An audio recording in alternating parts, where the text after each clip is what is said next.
Trader Cobb Crypto Podcast. This is the Trader Cobb Crypto Podcast. Hello everybody and welcome to the Trader Cobb Crypto Show. Hope you've had a good weekend. If you're still within your weekend, then keep on enjoying it. And if you're on your way to work on a Monday here, like I have been in Sydney, it's wet, and I hope you have a good day as well. Now listen, what happened over the weekend was this. Well, I'm technically still in the game as far as the candle for Sunday has not yet closed, but it doesn't look like we're going to get Bitcoin up to 10,000 like I had hoped and predicted by the end of the week. It is still looking very, very poised though. I mean, look, it's been setting higher highs and higher lows. It just slowed down a lot over the weekend, as it often does. There's been a lot of momentum, so it didn't sell off. It's still looking good. There's still good convergence. Everything about it still suggests to me that we will be at 10,000 very, very soon, maybe even today. But what actually happened was the market pulled back in, it sort of gave that bullish candle that I spoke about last week. It did everything I'd hoped to do. It broke the high. Pretty much as soon as it broke the high, it sold off quite heavily. I still was confident because there was no reason that I could see for anything to have changed. And then it pushed back up, and it's broken the high of yesterday's candle, which is like the Saturday candle. Anywho, it's still looking incredibly bullish, and I still believe it'll be up around 10,000 by the end, well, within the next few days by the look of it. It could consolidate for longer, but I mean, look, 10,000 is definitely on the cards, right up close. We did get pretty darn close. We got to the high of 9,763 on the coin spot chart. And on the Bitfinex chart, we got up to 9,767. So very, very close there. Either way, we still look strong. We've got a lot of positive across the board. If we look at the top 10, Ethereum has done the same. It's been grinding higher. Ripple's grinding higher. Bitcoin Cash grinding higher. Litecoin still holding in that buy zone. EOS has just continued to soldier on massively. I mean, we've gone from the point of which I was looking at it very, very closely, about $6 right up to $20.70 out of the peak of $23. Cardano as well pushed on very, very well, sitting at 36 cents. Had a good weekend as well. A big move over the weekend for Cardano. Lumen also having a good weekend. Two very bullish candles there. Neo finally getting its skates on like I had hoped, with resistance at 93.75, but still looking very, very strong there once again. Neo charging away and looking phenomenal on the charts. And finally, the last one to look at is IOTA, which is also in that buy zone. That being said, remember what we've got. We've got a couple of things that have broken forward already. EOS continues to move. Neo up 20%. These are our market leaders right now. These are leading the market ahead. Now, will the rest of the market catch up? Is the rest of the market lagging? Well, time will tell. I do not have a crystal ball. I'm a trader. I follow my probabilities and I act accordingly to those probabilities. Now, that brings me to one topic I think is worthwhile bringing up. What is that topic? That topic is, what do I think of this? Okay, what do I think of this? Now, what do I mean by that? Well, what do I think of this is an email that I get often. It's a tweet that I get often. It's a direct message on Facebook that I get often.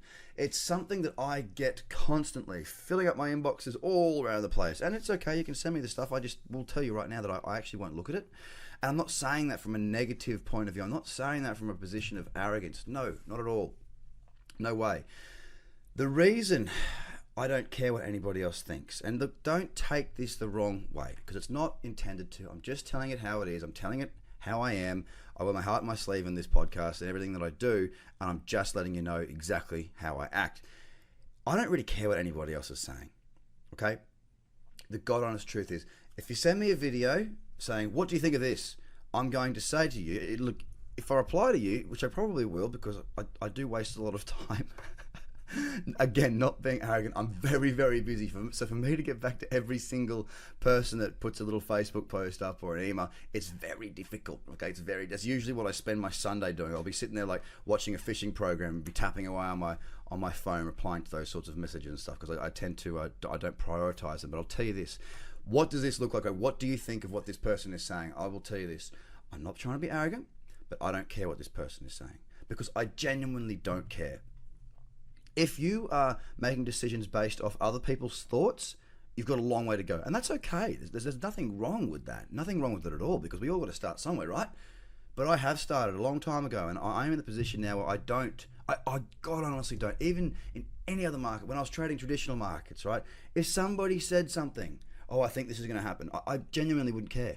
I wouldn't listen. I wouldn't worry. I don't read CNBC. I don't read Bloomberg. Yes, I do go through and skim through news events to see if there's anything significant that's come out, especially if there's been a big dump or a big rise. I want to know what happened. All right. I'm more interested in what I think because I've got to be decisive. I'm a trader. It's up to me to make my own decisions. I have my own watch list, my own checklist, my own routine, my own structures, and the way that I do things works. And it's taken me a bloody long time to get to that point. So why would I look to change it? Why would I let anybody else influence all the hard work, all the years that I've put in to get to this position that I'm at now, which is consistently profitable and really, guys, I do know what I'm doing. I mean, you can go through and ask any of my members. You look on Facebook, people are saying, you know, that they're at 90% win rate, 80%, 90% win rate by doing my courses and going through it. I'm not making this up. You can, like, literally go and do whatever research you want, ask whatever questions you like on Facebook, on Twitter, wherever. I just don't care because I know it's going to come out positively. I know what I'm doing, and people's opinions do not influence me. Sure, if I'm looking at something fundamentally, yeah, I want to see what other people have got to say as well. I will read into what other people are saying based on a fundamental point of view. But when it comes to technical trading, which is where I'm an expert, I don't care. So the thing is, I get people sending me, and this is the reason I don't care. Someone sends me through something going, oh, what do you think about this? The price is going to fall to 2,700 based on this person's words. Okay. So what? What I'm saying is it's going to 10,000. So yeah, you've got someone who's saying 2,700, and you've got me who's saying 10,000 and beyond. Now you've got to make a decision, don't you? Now you're in the perfect position of analysis paralysis. You don't know what's going to happen. You're a bit confused. You're not clear, and you're not going to do the right thing because you're going to be influenced by others' decisions and others' actions.